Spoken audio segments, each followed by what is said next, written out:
নমস্কার, আমি ভাস্বতী রান্নাঘরের তরফ থেকে আপনাদের সবাইকে স্বাগত। আজ আবার হাজির হয়ে গেছি একটা নতুন রেসিপি নিয়ে। এখানে দেখতে পাচ্ছেন বেশ কয়েক টুকরো ভাঙর মাছ রয়েছে। আজকে আমি খুব সামান্য উপকরণ দিয়ে ভাঙর মাছের একটা পাতলা ঝোলের রেসিপি আপনাদের করে দেখাবো।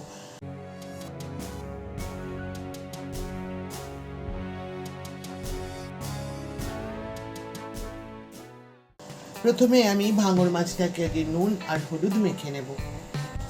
দিয়ে দিচ্ছি হাফ চামচ হলুদের গুঁড়ো, দিয়ে দিচ্ছি হাফ চামচ লবণ। নুন আর হলুদটা দিয়ে মাছটা ভালো করে মেখে নেব।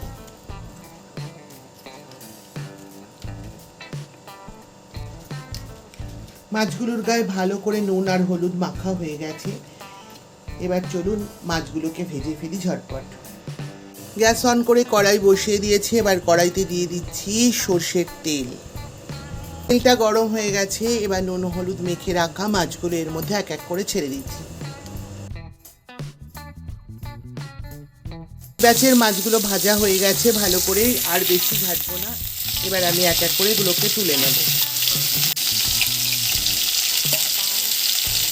সব মাছগুলোই ভাজা হয়ে গেছে।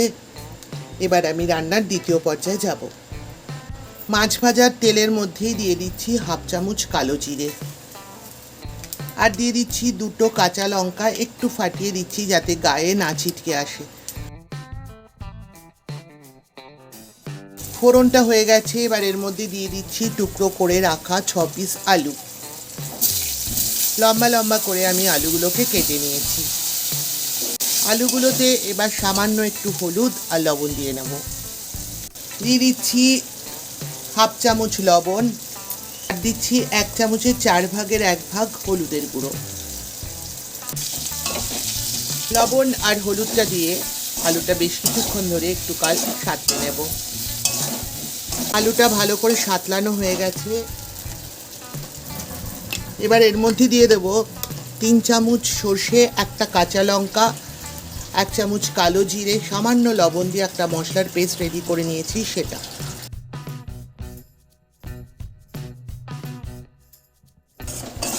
মশলাটা একটু সামান্য সময় ধরে আলুর সাথে একটু কষিয়ে নিচ্ছি। খুব একটা বেশি সময় এটা কষাবো না। এবার বোলটা ধুয়ে একটু জল দিয়ে দিচ্ছি। আপনারা ভাঙর মাছ অনেকেই অনেকভাবে হয়তো খেয়েছেন, কিন্তু একবার এইভাবে ট্রাই করবেন। আশা করছি আপনাদের খুবই ভালো লাগবে। এবার দিয়ে দেব এই মগের 1 মগ জল।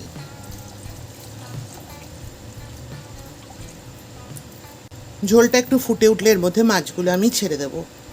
ঝোলটা ফুটে উঠেছে। এবার আমি এর মধ্যে মাছগুলো এক এক করে ছেড়ে দেব।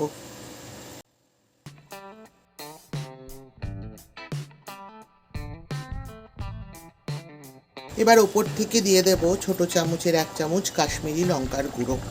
দিয়ে দেবো 2টো কাঁচা লঙ্কা, মাছ বরাবর চিড়ে নাও 2টো কাঁচা লঙ্কা আমি দিয়ে দিচ্ছি।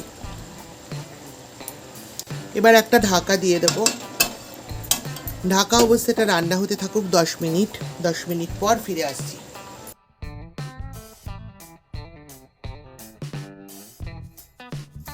ফিরে এলাম বন্ধুরা। দেখুন ঝোলটা অলমোস্ট রেডি হয়ে গেছে। একটু ঝোল বেশি রেখেছি, যার জন্য মাছগুলো তলায় পড়ে গেছে, দেখা যাচ্ছে না। আপনারা ইচ্ছে করলে থেকে কম ঝোলও রাখতে পারেন, আমি একটু বেশি ঝোলই রেখেছি।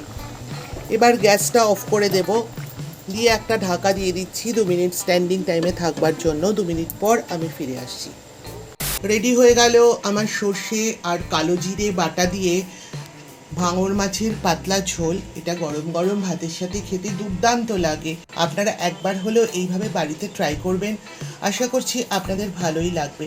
আমার এই রেসিপিটি ভালো লাগলে লাইক করবেন, শেয়ার করবেন। আমার চ্যানেলটিকে সাবস্ক্রাইব করে পাশে থাকা বেল আইকনটিও ক্লিক করবার অনুরোধ রইল। ভালো থাকবেন, সুস্থ থাকবেন। আজ আসি, আবার দেখা হবে এরকমই কোনো রেসিপি নিয়ে আপনাদের সঙ্গে। ততক্ষণের জন্য টাটা।